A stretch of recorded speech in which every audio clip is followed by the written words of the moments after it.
Hai, sahabat YT Artikel 2. Apa kabar kalian semua? Semoga kalian semua dalam keadaan sehat. Amin. Sebelum melanjutkan ke ceritanya, jangan lupa tinggalkan like, komen, dan subscribe. Karena dengan like dan komentar kalian, yang semakin membuat admin semangat mengupload lanjutan ceritanya.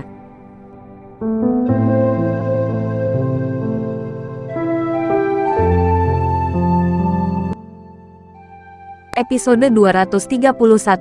Kisah Aditya, anak bos besar yang berpura-pura miskin. Melihat Rizal terlihat begitu akrab, Matteo mau tidak mau melihat dengan hati-hati untuk sementara waktu.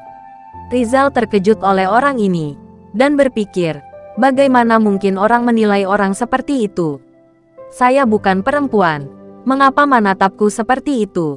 Apa yang kamu lihat? Rizal bertanya pada Matteo dengan sedikit kesal. Begitu kata-kata ini diucapkan, orang-orang yang menyaksikan kegembiraan di sekitar mereka sangat ketakutan. Mereka semua tinggal di Toraja, jadi mereka secara alami tahu betapa bagusnya Matteo di Toraja. Di dunia bawah tanah di Toraja, Matteo jelas merupakan salah satu dari 3 tokoh teratas. Tidak peduli seberapa menonjol keluarganya, mereka harus memberi Matteo wajah tertentu di permukaan. Bukan untuk apa-apa, hanya untuk perdamaian. Karena metode Matteo sangat panas dan kuat, dan banyak adik laki-lakinya berani mempertaruhkan nyawa, yang juga menetapkan status sosial Matteo di Toraja. Tapi Rizal berbicara dengan Matteo dengan sikap seperti itu, yang membuat semua orang yang hadir berkeringat dingin untuk Rizal. Rizal terlalu gila, bukan? Dia tidak terlalu memperhatikan Matteo. Ya, meskipun Rizal terkenal sebelumnya, tetapi dia telah pergi dari Toraja selama 10 tahun. Bagaimana dia dibandingkan dengan Matteo? Juga sulit dikatakan. Menurutku Matteo tidak sekuat Rizal. Beberapa orang berdiskusi dengan tenang, merasa keseruan malam ini semakin menarik. Ini benar-benar pertemuan para naga. Matteo juga merasa sangat tertekan diperlakukan dengan penghinaan seperti itu oleh Rizal.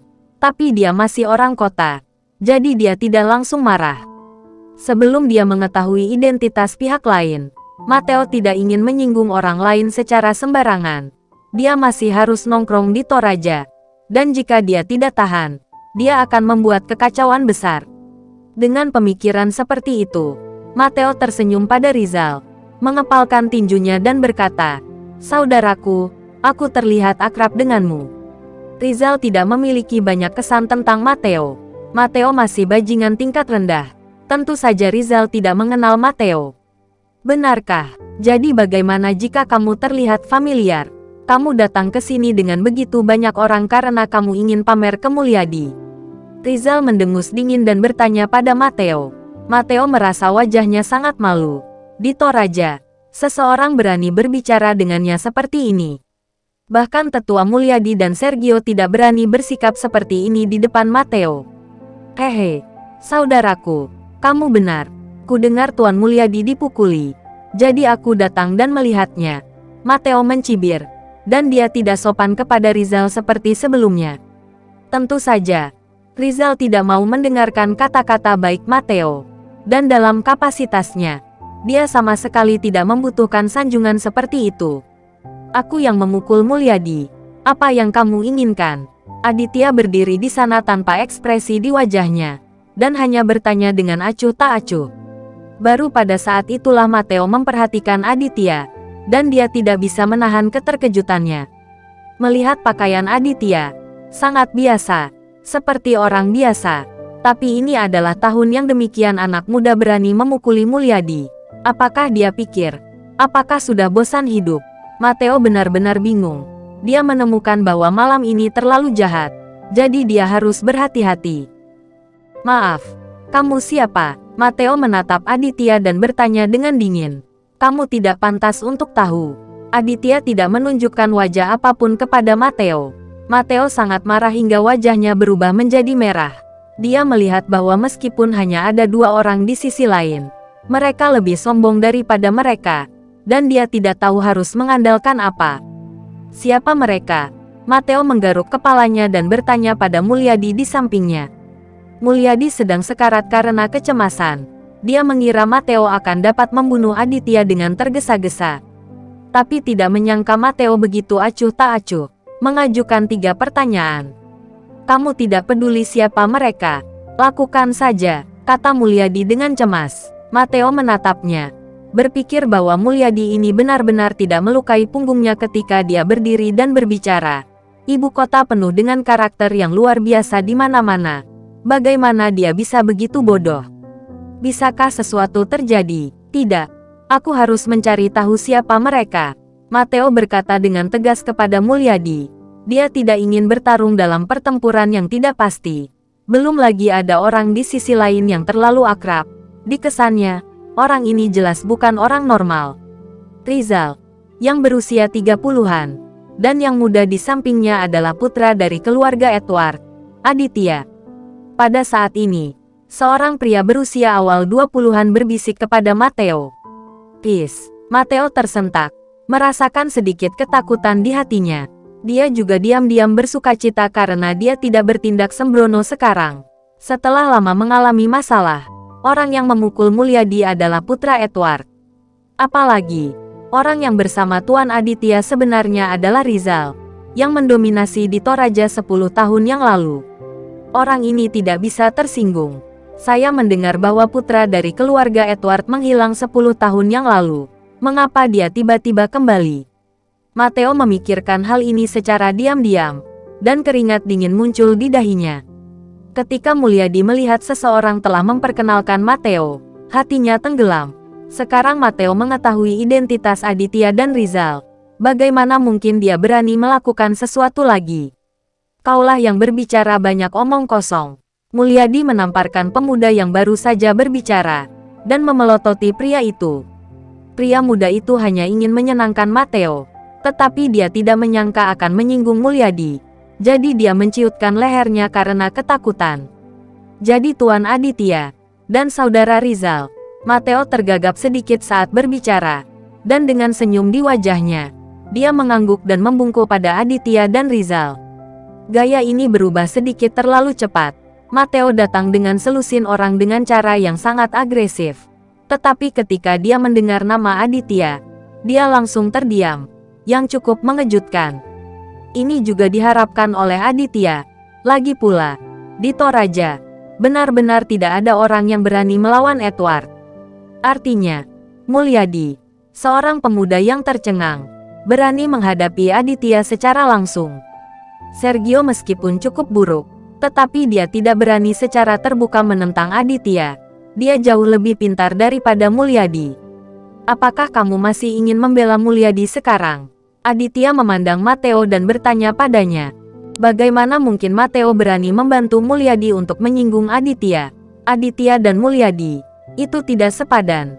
Dan bahkan jika dia ingin membantu Mulyadi, dia tidak berani sekarang. Karena Aditya di samping Rizal, yang merupakan sosok dewa perang yang legendaris. Bagaimana dia berani melawan Rizal? Tidak, Tuan Aditya. Jangan salah paham. Saya hanya pemilik hotel ini. Saya mendengar ada sesuatu yang terjadi di sini. Jadi saya tentu saja ingin datang dan melihat-lihat. Mateo dengan cepat melambaikan tangan dan menjelaskan kepada Aditya sambil tersenyum.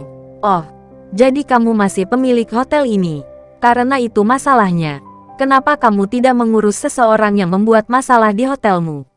Aditya bertanya pada Mateo. Mateo tercengang, dan kemudian tersenyum pada Aditya. Tentu saja saya akan membereskannya. Tuan Aditya, saya tidak tahu siapa yang membawa orang ke sini untuk membuat masalah. Aditya menunjuk ke Mulyadi, dan 4 orang dibawa oleh Mulyadi bawahan itu berkata kepada Mateo, "Ini Tuan Mulyadi. Dia membawa 4 bawahan, dan dia ingin mengeroyok saya sekarang." Ini, ekspresi wajah Mateo terdistorsi. Dia benar-benar sakit kepala. Makna Aditya sangat jelas. Itu adalah membiarkan dia berurusan dengan Mulyadi yang menyebabkan masalah di hotelnya. Tapi beraninya dia melawan. Keluarga Mulyadi tidak mudah dipusingkan. Di Toraja, itu adalah yang kedua setelah keluarga Aditya. Terlebih lagi, Mateo membawa orang ke sini untuk membantu Mulyadi. Jadi bagaimana dia bisa berurusan dengan Mulyadi? Kenapa? Dia menyebabkan masalah di hotelmu. Apakah kamu tidak peduli? Aditya bertanya pada Mateo dengan wajah tertunduk.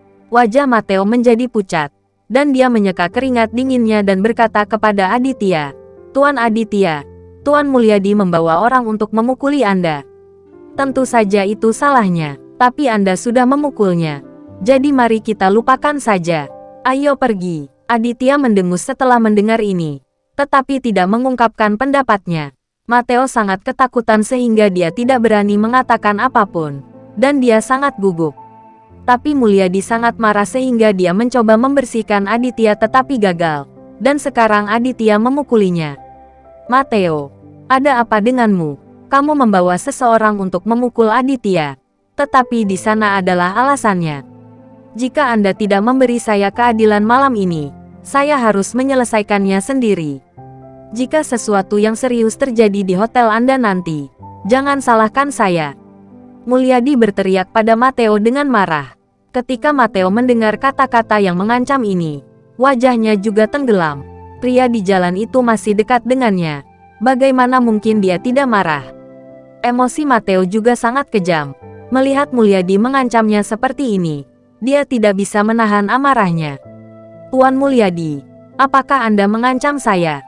Karena Anda mengatakan demikian, maka saya akan mengabulkannya, dan Anda dapat menyelesaikan masalah ini sendiri," kata Mateo, melambai pada bawahannya untuk memberi isyarat agar mereka semua mundur. Dengan cara ini, Mulyadi disuruh berurusan dengan Aditya sendirian. Melihat postur ini, Mulyadi sedikit tercengang. Jika Mateo tidak membantunya, bagaimana dia bisa menjadi lawan Aditya? Bersambung.